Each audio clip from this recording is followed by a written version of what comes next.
और क्या हाल है सभी के। टिकोडीफाई साइंस में स्वागत है। तो आज हम एक नया क्वेश्चन करेंगे जो पिछली वीडियो पे थोड़ा डिपेंडेंट है। हमने पिछली वीडियो में कहा था कि हम बाइनरी सर्च का एक एप्लीकेशन करेंगे। तो ये एक अच्छा क्वेश्चन है। Find the peak element. नाम से पता लग रहा है कि पीक एलिमेंट क्या होगा। पीक एलिमेंट बेसिकली आपका जहाँ पे वैल्यू जिसके लेफ्ट साइड और राइट साइड में वैल्यू छोटी हो उसकी करंट वैल्यू से। फॉर एग्जाम्पल यहाँ पे देख लो 5, 10, 11, 21, 42, 30 और 1 हमने मान लो हमने ये लिए हैं। तो देखो आपकी जो वैल्यू है वो 5 से इंक्रीज होके 10 पे इंक्रीज 42 इंक्रीज कर रही है और फिर 42 के बाद 30 पे डिक्रीज कर रही है 1 पे 1 से डिक्रीज कर जा रही है। ग्राफ प्लॉट कर देते हैं। 5 पे इंक्रीज कर रही है 42 पे और 42 से फिर 31 पे। तो नॉट टू स्केल ग्राफ है। तो आपकी मैक्सिमम वैल्यू क्या है इस पूरे में 42। तो ये आपका पीक एलिमेंट है। अब देखो पीक एलिमेंट फाइंड करने के बेसिकली सर्चिंग ऑपरेशन है।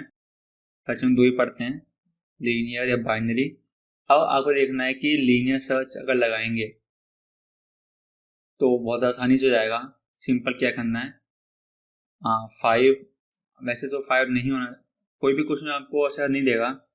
अगर आपको सिंपली मान लो इंक्रीजिंग है, मतलब 5, 10, 42 को मान लो 100 होता फिर 200 होता तो ऑफकोर्स लास्ट एलिमेंट ही होता। ठीक है। अब इसमें देखो लीनियर सर्च का कैसे यूज करोगे। 5 लेफ्ट से कुछ है नहीं, देखना ही नहीं है। ठीक है। तो आप अभी मान लो कि आपका ये 5 ही है। ठीक है, मान लो एक बार के लिए अगर आप आए 10 पे, आप 10 पे सर्च करोगे कि आपका राइट वाला छोटा है। देखो मान लो स्टार्ट करते हैं एक बार। मान लो 5 पे हो अभी। ठीक है, आप क्या बोलोगे 5 के लेफ्ट में कुछ है नहीं तो छोड़ो, राइट में 10 मुझसे बड़ा है तो मैं पीक एलिमेंट नहीं हो सकता। उसके बाद आप 10 पे लीनियर सर्च है। तो बेसिकली क्या होता है लीनियर सर्च में आप 1 बाय 1 सारे देखते हो। 10 का लेफ्ट साइड देखोगे नहीं, क्योंकि 11 जो मेरा राइट साइड है वो 10 से बड़ा है। ऐसे करते करते आप पहुंच जाओगे 42 पे। अब 42 क्या कहेगा कि भाई देखो 42 के लेफ्ट से 21 छोटा है, 30 छोटा है, तो मतलब मैं ही पीक एलिमेंट हूँ क्योंकि मेरे लेफ्ट साइड में और राइट साइड में दोनों छोटे एलिमेंट है। आप ग्राफ में देख रहे हो पीक एलिमेंट वही होगा जिसके लेफ्ट में छोटा हो और जिसके राइट में भी छोटा हो, तो ये इसको रिटर्न मार देगा। अब देखो ये बहुत सिंपल हुआ। ठीक है, कितनी हो गई complexity big O of n रहेगी। अगर मान लो इसकी जगह 30 जगह 100, 200 यहाँ तक की जगह, तो क्या होता है ऐसे करते करते करते करते इसमें बेसिकली आपका वैल्यू जो लास्ट वैल्यू होती वो हो जाती है आपकी। अगर सिंपल डिक्रीजिंग इंक्रीजिंग होता तो डिक्रीजिंग होता तो फुली डिक्रीजिंग नॉट श्योर था, कोई आपको फुली डिक्रीजिंग देता नहीं। क्यों नहीं देता वो आपको पता लगाना। अब देखो अब आपकी बात है लीनियर सर्च की, पर इसको थोड़ा अच्छे तरीके से भी आप कर सकते हो। वो तरीका क्या है आपका बाइनरी सर्च। पर लोग बोलेंगे कि बाइनरी सर्च की जो कंडीशन होती है कि it should be in strictly increasing order, हाँ वो होती है, वही उसी का हम इस्तेमाल इसमें करेंगे। पर तुम ध्यान से देखो आप क्या कह रहे हो कि पीक एलिमेंट वही होगा जिसका लेफ्ट साइड छोटा और राइट साइड भी छोटा उससे। ठीक है, हमने मान लिया। मान लो हम ऐसे कोई एलिमेंट ले इस साइड में, यहाँ पे कोई एलिमेंट लेते हैं मान लो, तो देखो क्या होगा उसका जो लेफ्ट साइड है वो छोटा होगा और उसका राइट साइड है वो बड़ा होगा। ठीक है, इसका मतलब क्या है हमें किस तरफ मूव करना चाहिए, राइट की तरफ। एक बार फिर से देख लेते हैं। मान लो आपने मान लिया ये, एक नया ग्राफ बना देते हैं ऐसे कुछ। ठीक है, मान लो आपने ग्राफ बनाया एक। ठीक है, आपका ग्राफ पहले गया ऐसे और फिर ऐसे। ठीक है, ये पीक एलिमेंट हुआ आपका ये वाला। अब मान लो हमने लेफ्ट साइड में लिया कुछ भी, मान लो हमने इसको ले लिया जो मैंने लगा यहाँ पे, इसको मैं ए मान लेता हूँ, ठीक है। अब देखो इस पॉइंट के लेफ्ट साइड में वैल्यू क्या है, छोटी है, और राइट में क्या है, बड़ी है। इसका मतलब क्या हुआ कि जो आपकी पीक वैल्यू है वो आपकी राइट साइड में है, ठीक है। अगर आप मान लो इस पीक के राइट में कोई वैल्यू लो, मान लो स्टेप ले लो, इसका मतलब क्या है, अब देखो इसका जो राइट साइड है वो छोटा है, बहुत बढ़िया, पर देखिए जो लेफ्ट साइड है वो तो मुझसे बड़ा है। इसका मतलब क्या हुआ कि जो पीक वैल्यू है वो आपकी यहाँ पे है, लेफ्ट साइड में। तो ऐसे ही आप मूव करते करते पता लगा लो कि मेरी जो पीक वैल्यू है वो ये है, ठीक है। देखो इसमें यूज बाइनरी सर्च का ही होगा, देखो मैं दिखाता हूँ कैसे। ये एलिमेंट ये वाला ले लो, ठीक है, ठीक है, ले लिया हमने, ये रहे सामने तुम्हारे। अब देखो बाइनरी सर्च का रूल, सिंपल रूल जो होता है, लेफ्ट पॉइंटर राइट पॉइंटर और क्या होता है मिड पॉइंटर, ठीक है। मतलब हम मिड निकालते हैं, ये इंडेक्स क्या है इसका 0 0 1 2 3 4 5 6, ठीक है। तो आपका राइट पॉइंटर क्या हुआ, तो बाइनरी सर्च में क्या होता है, एक लेफ्ट पॉइंटर होता है, एक राइट पॉइंटर होता है, सबको पता है, ठीक है। तो हम लिख लेते हैं कि लेफ्ट पॉइंटर और राइट पॉइंटर की वैल्यू क्या, इससे हेल्प हो जाए हमें, ठीक है। तो मैं l इक्वल टू अभी 0 है और r इक्वल टू कितना है हमारे पास 0 1 2 3 4 5 6, ठीक है। ये हमारा लेफ्ट और राइट पॉइंटर हुआ, साइड में कर दो, ठीक है। अब इसमें मिड क्या हुआ आपका, कोई मिड देखेगा तो मिड हो गया आपका 3। बाइनरी सर्च सिंपल कर रहे हैं तो मिड 3 हुआ, तो 3 कहाँ पे है आपका 0 1 2 3, ठीक है। तो आपका 3 ये हो गया, स्टार्टिंग का मिड आपका ये हो गया। अब देखो क्या कंडीशन थी पीक एलिमेंट के लिए, उसका लेफ्ट और राइट छोड़ना चाहिए। 21 के लेफ्ट में क्या है 11, कहेगा भाई बहुत अच्छे, छोटा है। पर जब वो राइट में देखेगा वो क्या देखेगा कि 42 है ना, 42 मुझसे बड़ा है, तो मतलब मैं पीक नहीं हूं। अब आप देखो मैं क्या बताया था कि इस ग्राफ में देखते हैं, मान लो ए पॉइंट ले लो, ए पॉइंट का एग्जाम्पल ले लो 21 जो हमारा इसमें था, मान लो ए 21 है। अब वो क्या देखेगा कि मेरा लेफ्ट छोटा है पर राइट बड़ा है, तो उसका मतलब क्या है, पीक एलिमेंट कहाँ होगा, कहेगा कि पीक एलिमेंट ऑफ कोर्स मेरे राइट में ही होना चाहिए, पीक एलिमेंट मेरे लेफ्ट में नहीं होगा। समझ में आ रहा है, ठीक है। मैं एक बार फिर से ढंग से करता हूँ, ग्राफ को फिर से बना देते हैं जिससे ढंग से समझ में आ जाए। मान अरे सीधी लाइन, ठीक है, मान ठीक है, मान लो मैंने सिंपल कुछ ग्राफ मान लो ये ग्राफ है और यहाँ पे हमने एक मार्क कर दिया ये, ठीक है। अब क्या कहेगा मेरा लेफ्ट छोटा है राइट बड़ा है। तो देखो इसका मतलब क्या रहा कि जो मेरा पीक एलिमेंट होगा इस ग्राफ का भी, इस अरे का किसी का भी, वो पीक एलिमेंट मेरे सिर्फ राइट में रहेगा, तो ग्राफ में भी दिख ही रहा है आपको, वो मेरे लेफ्ट में हो ही नहीं सकता, ठीक है। तो इसका मतलब क्या है, इसका मतलब है कि जो आपका पीक एलिमेंट है इस अरे में कहाँ होगा, वो पीक एलिमेंट इस 21 के ऑफ कोर्स राइट में ही होगा, ठीक है। अब ठीक है, ओके, थोड़ा इसको साइड कर लेते हैं। अब आप ये देखो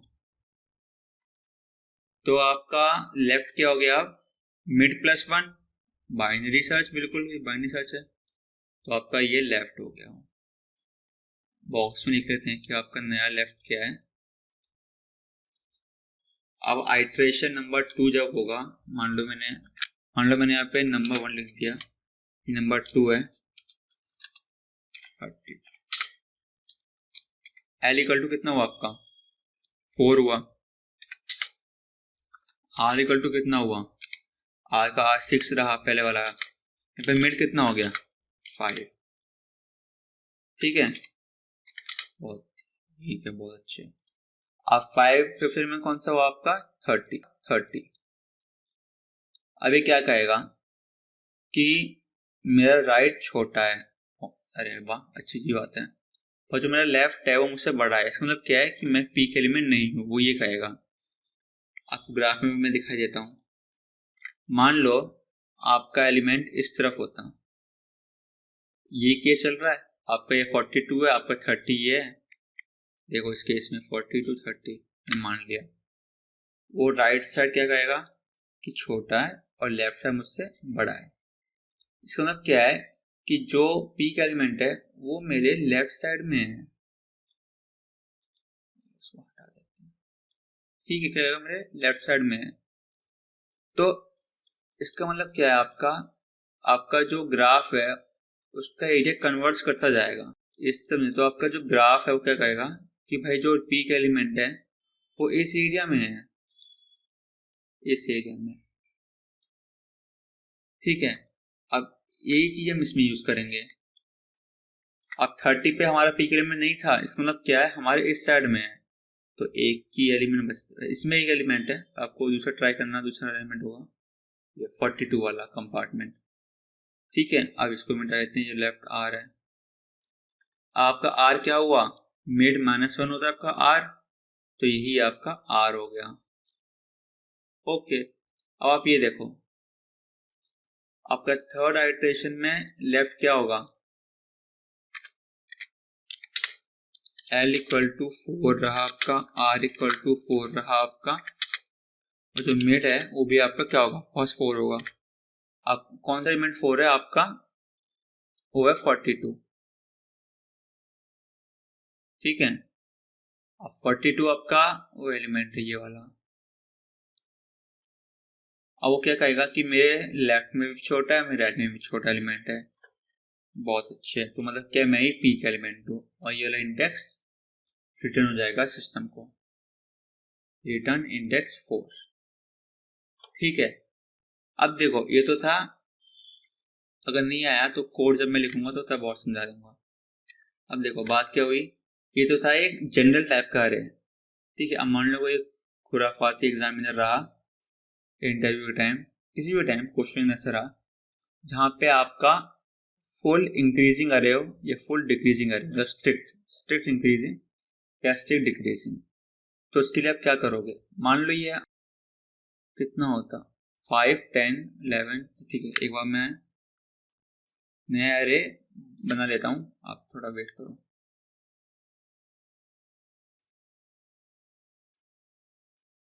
ठीक है, तो मैं अरे को स्मॉल कर दिया, थोड़ा छोटा कर दिया। अब इसमें आप क्या देखोगे ट्रेंड कि आपका जो अरे है वो इंक्रीजिंग ही है, तो 10 बन गया, वो आपका ग्राफ इंक्रीजिंग है बिल्कुल। ठीक है, 5 10 11 21 42 बिल्कुल इंक्रीजिंग ग्राफ है, स्ट्रिक्टली इंक्रीजिंग है। तो इस केस में क्या करोगे आप वही चेक करोगे पहली बार कि 5 और 42 मतलब सॉरी 0 एलिमेंट, इसमें इंडेक्स क्या हुआ लेफ्ट का, लेफ्ट इंडेक्स रहा इसमें 0। सॉरी यहाँ पे लिख देता हूँ इससे याद रहे, L = 0, R = 0 1 2 3 4। ठीक है, तो मिड क्या हो गया, मिड आपका 2 हो गया। तो सेकंड कौन सा एलिमेंट है आपका 11। अब देखो 11 रहा, तो वो क्या बोलेगा कि जो एलिमेंट है पीक एलिमेंट वो मेरे किस साइड है, राइट साइड है। वो कहेगा ओके इस साइड। ठीक है, 21 42 इसको मार्क कर देते हैं। ठीक है, अब नेक्स्ट एडिशन में कितना हुआ वैल्यू आपकी, R = sorry L = mid +1 3, R = same to same 4 रहा आपका, तो मिड क्या हो गया, मिड भी होगा 3 रहा, क्योंकि हम बेस वैल्यू लेते हैं लोअर वैल्यू। ठीक है, सॉरी मैंने कर लिख दिया, मिड इक्वल टू 3 रहा आपका। अब वो क्या कहेगा कि 21 है, 21 के लेफ्ट में छोटा राइट में बड़ा है, ठीक है, मतलब मेरे और राइट में है, तो आपका अरे क्या हो गया, वो सिर्फ 42 रह गया, ठीक है 42 रह गया। अब 42 आगे वो क्या कहेगा कि जब मेरे लेफ्ट में छोटा है और राइट में कुछ है ही नहीं, तो ये खुद मान लेगा कि मैं ही पीक एलिमेंट हूँ। बेसिकली ग्राफ आपका इंक्रीजिंग है, ऐसे मान लो ग्राफ आपका इंक्रीजिंग ग्राफ है, तो आप इस पॉइंट पे हो, टॉप मोस्ट पॉइंट है, मतलब यहाँ पे 42 वैल्यू है, मान लो 42, वो कहेगा जब मेरे लेफ्ट में छोटा है राइट में कुछ है ही नहीं, तो मतलब मैं ही आपका पीक एलिमेंट हूँ। तो स्ट्रिक्टली इंक्रीजिंग में यही हुआ, अगर मान लो स्ट्रिक्टली डिक्रीजिंग में होता ग्राफ कोई,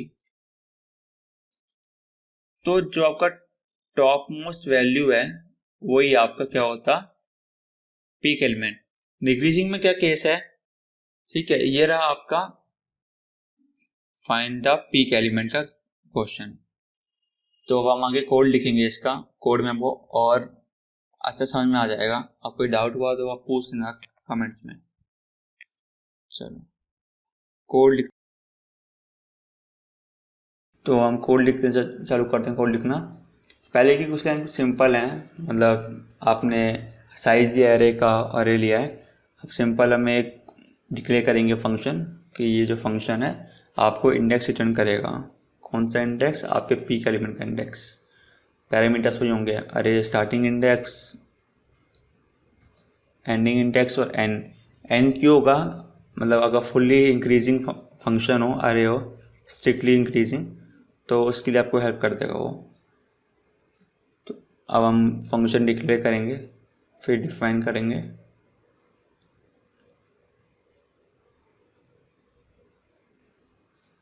स्टार्टिंग इंडेक्स, एंडिंग इंडेक्स और इंट एन। इससे अच्छा हम लेफ़्ट और राइट लिख देते हैं, एस टी की जगह एल और एंड की जगह आर, ज़्यादा अच्छा लगेगा दिखने में समझने में। आप मिड एलिमेंट क्यों, क्योंकि बाइनरी सर्च का इस्तेमाल कर रहे हैं। आप लीनियर सर्च वाला काम कर सकते हो, मतलब आप किसी को लीनियर सर्च लिखना है तो लिख लेना, सिंपल कोड है ये हमारी मिड एलिमेंट। अब सिंपल बाइनरी सर्च की कंडीशन कि पीक एलिमेंट कब होगा, जब आपका लेफ्ट छोटा होगा और आपका राइट भी छोटे वैल्यू में होगी। तो यही किया मैंने, अरे of mid -1 is less than अरे ऑफ मिड, एंड आगे देखोगे आप अरे ऑफ मिड +1 इसके लेस देन अरे ऑफ मिड। देखो मिड इक्वल टू 0 इसके लिए जब फुल डिक्रीजिंग हो, स्ट्रिक्ट डिक्रीजिंग, और n-1 मिड क्यों, जब स्ट्रिक्टली इंक्रीजिंग हो। अब बाकी जो कंडीशन क्या बची, अगर मान लो मिड ग्रेटर देन 0 हुआ, इक्वल टू 0 हुआ तो पहले कंडीशन में हो जाएगा, मतलब क्या डिक्रीजिंग स्ट्रिक्टली। अगर मान लो मिड -1 आपका जो मिड वैल्यू है जो हमें निकाला है अभी अरे ऑफ मिड, उससे बड़ा हुआ, तो बेसिकली इसका मतलब क्या है, आपकी जो वैल्यू है वो कहाँ है, आपकी जो वैल्यू है वो आपके लेफ्ट साइड में है। तो हमने यहाँ पे ये लिख दिया, और लास्ट क्या बचा, सिंपल रिटर्न ऑफ पीक एली। इसका मतलब क्या, अरे ऑफ मिड +1 बड़ा है,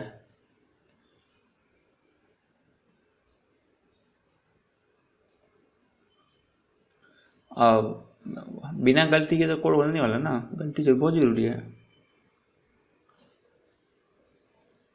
एग्जीक्यूट होना चाहिए। अब यस हो गया।